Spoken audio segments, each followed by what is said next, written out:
Two words, passing and lasting. We're always chasing things in our lives. Sometimes we're chasing things that are passing, and sometimes we chase things that are lasting. This reading is about passing and lasting. It's about yearning, you know. It starts out, we read, the people were seeking Jesus. They're looking for him. They're searching for him. When's the last time you like actively sought him out in your life? You know, was there a situation you were dealing with where you thought, I need Jesus' advice, I need Jesus' counsel, I need his wisdom? Did you seek him out for that? Or when's the last time you just sought him out just to spend time with him, just like you do a great friend?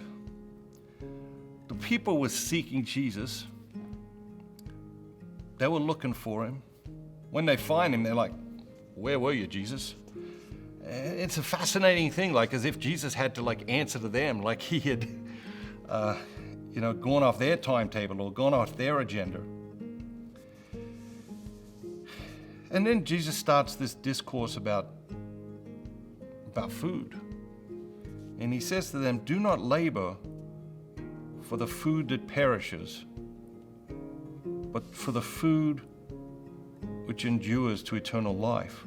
And he talks about how he has come to bring them this lasting bread, this lasting food, this food that doesn't lead to more and more hunger. But they keep dragging Jesus back into the passing. Jesus is trying to draw them into the lasting, and they keep drawing him back into the passing. And then they're like, well, give us a sign, Jesus. I wonder how frustrated Jesus was, you know? He's like, trying to give you this great thing, and you're like, dragging me over there. Give us a sign, Jesus. I'm sure Jesus is much more patient than any of us. And they go on, they say, our fathers had a sign. You know, our fathers ate manna in the desert. You know, our fathers ate this bread from God. It was given to them in the desert. Can't you give us some sort of sign like that? Of course, Jesus, he doesn't play into this thing. Plays into, let's focus on the lasting, not the passing. And he talks to them about this lasting bread, this bread that we eat that will not lead to more and more hunger, that leads to satisfaction rather than discontentment, yearning for more. The people say to us, Lord, give us this bread always. We want this bread all the time, Jesus. Give us this bread. And then Jesus begins perhaps the most controversial passage in the scriptures. He says, I am the bread of life. He who comes to me shall not hunger,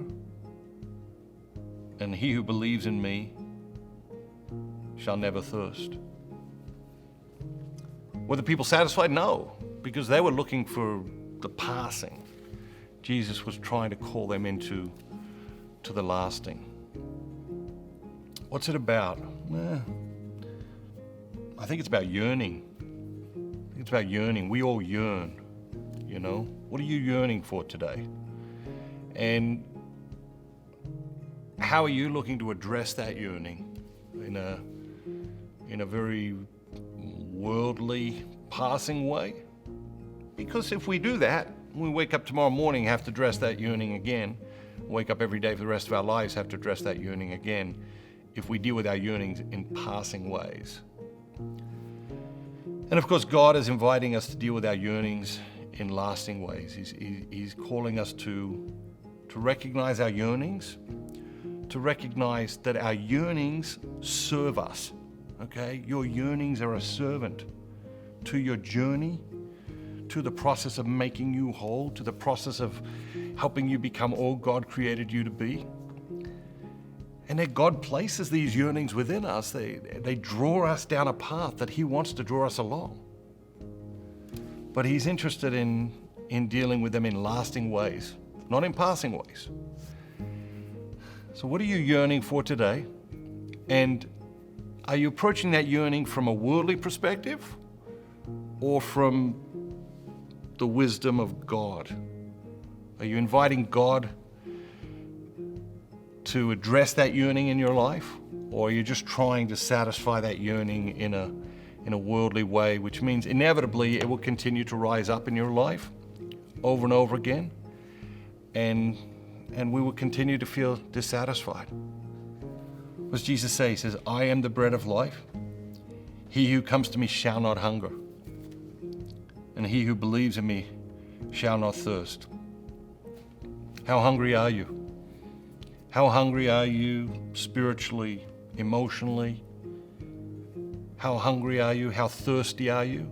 And what are you trying to fill, answer, satisfy this spiritual hunger with? How are you trying to take care of this spiritual thirst? Because if we try to feed ourselves worldly things to satisfy spiritual hungers, never works. And of course, this goes on to every aspect of our lives. We're constantly looking for worldly solutions to spiritual problems, and they always fail. And so today, we're being invited to take off our limited, worldly mind and to put on the mind of God and ask ourselves, okay, how does God want me to deal with these yearnings that are naturally a part of my life?